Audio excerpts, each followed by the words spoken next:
ਮੰਤਰੀ ਦਿੱਲੀ ਦੇ ਅਰਵਿੰਦ ਕੇਜਰੀਵਾਲ ਦਿੱਲੀ ਜਾਂਦੇ ਨੇ, ਕਹਿੰਦੇ ਨੇ 1000 ਰੁਪਇਆ ਅਸੀਂ 18 ਸਾਲ ਤੋਂ ਉੱਪਰ ਦੇ ਜਿਹੜੀਆਂ ਮਹਿਲਾਵਾਂ ਭੈਣਾਂ ਨੇ ਉਹਨਾਂ ਨੂੰ ਦੇਵਾਂਗੇ। ਕਿਵੇਂ ਦੇਖਦੇ ਹੋ ਦਿੱਲੀ ਦੇ ਵਿੱਚ ਹਾਲਾਤ ਇਸ ਦੇ ਬਿਲਕੁਲ ਉਲਟ ਨੇ? नहीं देखो, जे तो वो दिल्ली च पहला, क्योंकि दूसरी वारी उन्होंने गवर्नमेंट हैगी आ, और जे तो पहला दिल्ली च दे रहे हैं फिर तो वो कुछ गल उन्होंने समझ आती है। जे दिल्ली च नहीं दे रहे फिर पंजाब नूं फ्री बीज का किधर नूं तोड़ रहे हैं। ਭਾਈ ਇਸ ਤੋਂ ਇਲਾਵਾ ਸ਼ਰਾਬ ਨੂੰ ਨਸ਼ੇ ਨੂੰ ਲੈ ਕੇ ਪੰਜਾਬ ਨੂੰ ਬੜਾ ਭੰਡਿਆ ਗਿਆ, ਕਿਹਾ ਗਿਆ ਕਿ ਪੰਜਾਬ ਉੱਡਦਾ ਪੰਜਾਬ ਹੋ ਗਿਆ, ਨਸ਼ੇੜੀ ਹੋ ਗਿਆ।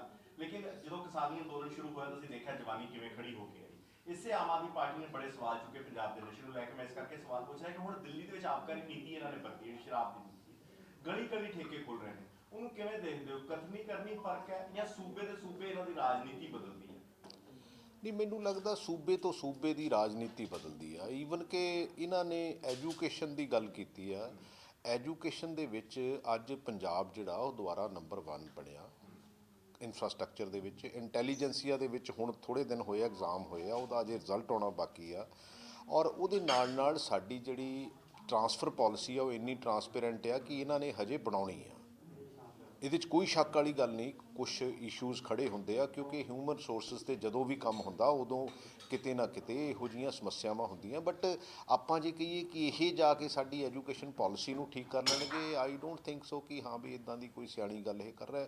ਕਿਉਂਕਿ ਮੈਂ ਤਾਂ ਕਦੀ ਅਸਲੀ ਗੱਲ ਹੈ ਪੋਲੀਟੀਕਲ ਸਟੇਟਮੈਂਟ ਦਿੰਦਾ ਨਹੀਂ ਹੈ, ਲੇਕਿਨ ਅਨਫੋਰਚੂਨੇਟਲੀ ਹੈ ਕਿ ਕੇਜਰੀਵਾਲ ਜੀ ਨੂੰ ਇੱਦਾਂ ਦੀ ਗੱਲ ਕਰਨੀ ਨਹੀਂ ਚਾਹੀਦੀ। ਉਹਨਾਂ ਨੇ ਤੁਹਾਡੇ ਟਵੀਟ ਦਾ ਜਵਾਬ ਦਿੱਤਾ ਹੈ। ਉਹ ਕਹਿੰਦੇ ਨੇ ਕਿ ਜੋ ਲੋਕ ਪੰਜਾਬ ਦੇ ਸਕੂਲਾਂ ਤੋਂ ਮੌਜੂਦਾ ਸਿੱਖਿਆ ਪ੍ਰਣਾਲੀ ਤੋਂ ਖੁਸ਼ ਨੇ ਉਹ ਕਾਂਗਰਸ ਨੂੰ ਵੋਟ ਦੇਣ, ਜੋ ਪੰਜਾਬ 'ਚ ਦਿੱਲੀ ਵਰਗੀ ਐਜੂਕੇਸ਼ਨ ਚਾਹੁੰਦੇ ਨੇ, ਸ਼ਾਨਦਾਰ ਐਜੂਕੇਸ਼ਨ ਉਹਨਾਂ ਨੇ ਲਿਖਿਆ, ਉਹ ਸਾਨੂੰ ਵੋਟ ਦੇਣ। ਇਹ ਪਤਾ ਨਹੀਂ ਹੁਣ ਉਹ ਕਿਹੜੀ ਸ਼ਾਨਦਾਰ ਐਜੂਕੇਸ਼ਨ ਦੀ ਗੱਲ ਕਰਦੇ ਆ, ਕਿਉਂਕਿ ਜਿੰਨਾ ਕੁ ਪਿਛਲੇ ਸਮੇਂ ਦੇ ਵਿੱਚ ਕੰਮ ਹੋਇਆ ਔਰ ਇਹ ਲਗਾਤਾਰ ਕੋਸ਼ਿਸ਼ਾਂ ਜਾਰੀ ਆ। ਕਿਉਂਕਿ ਮੈਂ ਨਹੀਂ ਕਹਿੰਦਾ ਕਿ ਅਸੀਂ ਮੈਂ ਹਮੇਸ਼ਾ ਅੱਧਾ ਗਲਾਸ ਭਰਿਆ ਦੇਖਦਾ ਹੁੰਦਾ, ਅੱਧਾ ਖਾਲੀ ਨਹੀਂ ਦੇਖਦਾ, ਕਿਉਂਕਿ ਅੱਧੇ ਭਰੇ ਦੇ ਵਿੱਚ ਅਸੀਂ ਅੱਗੇ ਵਧਣਾ ਹੈਗਾ।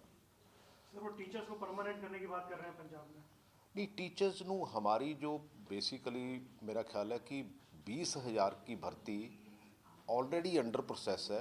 ये ठीक है कि कोर्ट्स में कहीं ना कहीं उसकी एक की 29th डेट है, इसकी 2 दिसंबर है, और उसके साथ साथ हम 15,000 टीचर्स की और जो है वो परमिशन कैबिनेट से ले रहे हैं, सो दैट कि हमारी एक्चुअली हमारी वो प्रॉब्लम नहीं है। हमारी प्रॉब्लम जो एजुकेशन में मैं समझता हूँ कि हमारी टीचर स्टूडेंट रेशो जो है वो नेशनल रेशो से बहुत अच्छी है, क्योंकि 27 टीचर के मगर 27 बच्चों के मगर एक टीचर चाहिए, लेकिन हमारे 24 बच्चों के मगर एक टीचर है, लेकिन एडमिनिस्ट्रेटिवली हमें उसको और इम्प्रूव करने की ज़रूरत है। ਤੁਹਾਡੇ ਘਰ ਦੇ ਬਾਹਰ ਧਰਨਾ ਲੱਗਾ ਸੀ, ਉਹਨਾਂ ਨੇ ਚੱਕ ਦਿੱਤਾ। ਉਹ ਕਹਿੰਦੇ ਨੇ ਕਿ 28 ਤਰੀਕ ਨੂੰ ਤੁਸੀਂ ਉਹਨਾਂ ਨੂੰ ਮੁੱਖ ਮੰਤਰੀ ਨਾਲ ਮਿਲਾ ਰਹੇ ਹੋ, ਕੀ ਇਹ ਜਾਣਕਾਰੀ ਠੀਕ ਨਹੀਂ, ਹੈ? ਮੈਂ ਸੀਐਮ ਸਾਹਿਬ ਨਾਲ ਮੈਂ ਮੀਟਿੰਗ ਲਈ ਹੈਗੀ ਆ।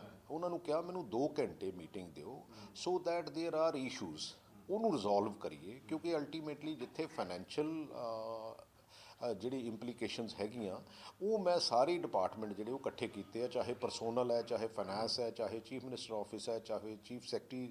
ਸੋ ਅਸੀਂ ਇੱਕ ਮੀਟਿੰਗ ਕਰ ਰਹੇ ਹਾਂ ਸੋ ਦੈਟ ਕਿ ਉਹਦੇ 'ਚ ਮੇਜਰ ਜਿਹੜੇ ਇਸ਼ੂਜ਼ ਹੈਗੇ ਉਹਨੂੰ ਰਿਜ਼ੋਲਵ ਕੀਤਾ ਜਾਵੇ। 9000 ਅਸਾਮੀਆਂ ਕੱਢਣ ਦੀ ਉਹ ਮੰਗ ਕਰਦੇ ਨੇ ਕਿ 9000 ਘੱਟੋ ਘੱਟ ਕੱਢੋ ਜਿੰਨਾ ਕਿ ਐਡਜਸਟ ਹੋ ਸਕੇ। ਨਹੀਂ, ਮੈਂ ਤਾਂ ਆਲਰੇਡੀ ਲਗਭਗ ਅਸੀਂ 15,000 ਦੇ ਕਰੀਬ ਹੋਰ ਜਿਹੜੀਆਂ 31 ਮਾਰਚ 2022 ਤੱਕ ਜਿਹੜੀ ਰਿਟਾਇਰਮੈਂਟ ਵੀ ਹੋਣੀ ਆ, ਮੈਂ ਤਾਂ ਉਹਦੀਆਂ ਅਸਾਮੀਆਂ ਵੀ ਕੈਲਕੂਲੇਟ ਕਰਕੇ ਬੈਠਾ ਤਾਂ ਕਿ ਉਹਦੀ ਪਰਮਿਸ਼ਨ ਲੈ ਕੇ ਉਹਦੀ ਵੀ ਭਰਤੀ ਕਰੀਏ, ਤਾਂ ਕਿ ਜਿਹੜੀ ਸਾਡੀ ਜਿਹੜਾ ਗੈਪ ਹੈ ਉਹ ਵੀ ਪੂਰਾ ਹੋ ਸਕੇ। ਔਰ ਜਿਹੜੀ ਇੰਪਲੋਇਮੈਂਟ ਹੈਗੀ ਆ, ਜਿਹੜੀ ਅਸੀਂ ਕਮਿਟ ਕੀਤੀ ਆ ਕਿ ਬੱਚਿਆਂ ਨੂੰ ਇੰਪਲੋਇਮੈਂਟ ਦੇਣੀ ਆ, ਕਿਉਂਕਿ ਸਾਡੇ ਬੱਚੇ ਹੈਗੇ ਆ, ਉਹ ਵੀ ਅਸੀਂ ਜਿਹੜਾ ਟੀਚਾ ਪੂਰਾ ਕਰ ਸਕੀਏ। भाजी एक सवाल पॉलिटिकल है। पंजाब में चुनाव होना है, पीछे काफ़ी ये खबर है कि आपस में फाइटिंग चन्नी और सिद्धू के बीच में। कल एक डेवलपमेंट हमने देखा कि प्रभारी हरीश चौधरी ने जो महारानी परनीत कौर है पटियाला से कांग्रेस की सांसद, उनको एंटी पार्टी और एक्टिविटी में नोटिस जारी किया। तो आपको लगता है कि अभी भी कांग्रेस के अंदर ऐसे लोग बैठे हुए हैं जो पार्टी के अंदर तो हैं लेकिन वो पार्टी के खिलाफ काम कर रहे हैं?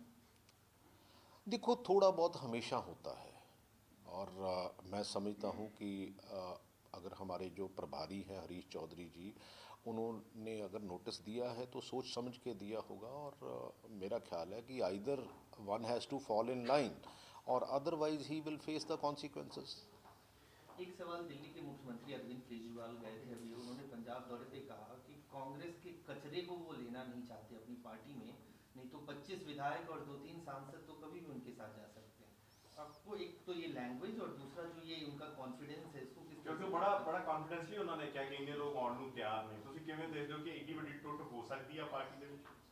पता नहीं, देखो अरविंद केजरीवाल जी बहुत समझदार हैं। दिल्ली में तो, पंजाब में उनके पास उनके ही हमारे पास 4 जो है वो MLAs आ गए, 4 उनके MP थे, उनके साथ कोई भी नहीं रहा। तो मेरे को तो समझ नहीं आई कि वो कैसी लीडरशिप उभारना चाहते हैं। आज की तारीख में उनके पास पंजाब में लीडरशिप ही नहीं है। लीडरशिप नहीं है तो पता नहीं वो कैसे इसको डील करते हैं, वो तो उनकी पार्टी का काम है, मैं तो उसमें ज़्यादा बोलना नहीं चाहता।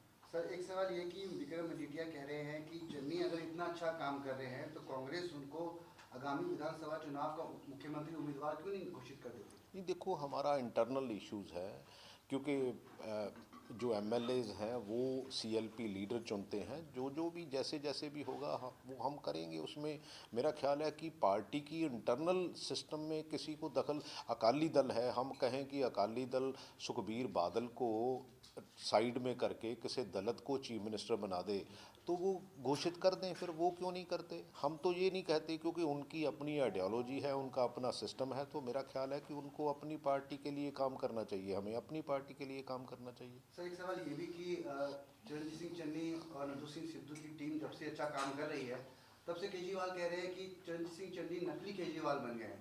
काम तो अच्छा केजरीवाल भी कर रहे हैं और चन्नी जी भी कर रहे हैं, तो ये नकली केजरीवाल का आरोप कैसा? देखो अल्टीमेटली बहुत सी चीज़ें ऐसी है, जैसे बीजेपी नहीं कभी कभी कहती, कभी कभी की हमेशा कहती है कि जो वो कहते हैं वो देश प्रेमी है, जो कोई दूसरा कहे वो देशद्रोही है। ऐसे ही केजरीवाल जी भी, इनको ये लगता है कि अगर केजरीवाल है तो ईमानदार है, अगर कोई दूसरा है तो वो ईमानदार नहीं है। ये सर्टिफिकेशन जो है वो हमें किसी को देने की ज़रूरत नहीं है, सर्टिफिकेशन तो लोग देते हैं और लोगों की कचहरी में जाना होता है। मेरा ख्याल है कि आज लीडरों को भी ये बात समझ लेनी चाहिए कि लीडरों से समझदार लोग हैं। अब सोशल मीडिया का ज़माना है, इलेक्ट्रॉनिक मीडिया का ज़माना है, जिसमें आपकी छोटी छोटी बात भी जो है वो लोगों को समझ आती है कि आप क्या कहना चाहते हो, क्या कन्वे करना चाहते हो और आपकी मंशा क्या है। ये हमें कहने की ज़्यादा ज़रूरत नहीं, लोग हमें बिल्कुल समझते हैं कौन अच्छा है कौन बुरा है। Let the people decide. ਭਾਜੀ ਕਿਸਾਨੀ ਘੋਲ ਨੂੰ 1 ਸਾਲ ਹੋਣ ਵਾਲਾ ਹੈ, ਕਿਵੇਂ ਦੇਖਦੇ ਹੋ? 700 ਤੋਂ ਵੱਧ ਜਾਨਾਂ ਗਈਆਂ, ਸਰਕਾਰ ਬੇਸ਼ੱਕ ਵਾਪਸ ਮੁੜ ਗਈ, ਕਿਸਾਨ ਵੀਰ ਅਜੇ ਵੀ ਕਹਿੰਦੇ ਆ ਕਿ ਜਿੰਨਾ ਚਿਰ ਤੱਕ ਸਾਡੇ ਸਾਰੀਆਂ ਗੱਲਾਂ ਨਹੀਂ ਮੰਨੀਆਂ ਜਾਂਦੀਆਂ ਇਹ ਧਰਨਾ ਐਵੇਂ ਜਾਰੀ ਰਹੇਗਾ। देखो बहुत देर ना लिया होया ठीक फैसला, लेकिन हजे भी ट्रस्ट डेफिसिट हैगा। और दूसरी गल है कि ਇਹਦੇ ਵਿੱਚ ਮੈਂ ਪਹਿਲਾਂ ਵੀ 3 ਸਾਲ ਪਹਿਲਾਂ ਕਿਹਾ ਸੀ, it was designed by BJP, executed by Captain Amarinder Singh and supported by Sukhbir Singh Badal. ਔਰ ਇਹ ਇਸ ਕਰਕੇ ਸਾਰਾ ਕੁਝ ਹੁਣ ਲੋਕਾਂ ਨੂੰ ਲੱਗਣ ਲੱਗ ਪਿਆ ਵੀ ਗੱਲ ਤਾਂ ਠੀਕ ਹੈਗੀ ਆ, ਲੇਕਿਨ ਉਹਦੇ ਸਮੇਂ ਦੇ ਵਿੱਚ 1 ਸਾਲ ਦੇ ਵਿੱਚ ਪੰਜਾਬ ਦਾ ਔਰ ਹਿੰਦੁਸਤਾਨ ਦਾ ਨੁਕਸਾਨ ਬਹੁਤ ਹੋਇਆ, ਇਮੇਜ ਦਾ ਵੀ ਹੋਇਆ, ਫਾਈਨੈਂਸ਼ੀਅਲੀ ਵੀ ਹੋਇਆ ਤੇ ਸਾਡੀਆਂ ਜਾਨਾਂ ਵੀ ਗਈਆਂ। ਉਹਦੇ ਨਾਲ ਟਰਸਟ ਡੈਫਿਸਿਟ ਜਿਹੜਾ ਆ ਉਹ ਹੋਰ ਵਧਿਆ ਹੈਗਾ। ਜਿੰਨਾ ਚਿਰ ਇਹ ਰੀਪੀਲ ਨਹੀਂ ਹੋ ਜਾਂਦੇ, ਜਿੰਨਾ ਚਿਰ MSP ਪ੍ਰੋਪਰ ਆਪਣੀ ਸ਼ੇਪ ਨਹੀਂ ਲੈ ਲੈਂਦੀ, ਉਨਾ ਚਿਰ ਮੇਰਾ ਖਿਆਲ ਇਹਨਾਂ ਤੇ ਟਰਸਟ ਕਰਨਾ ਜਿਹੜਾ ਉਹ ਬਹੁਤ ਔਖਾ ਹੈ।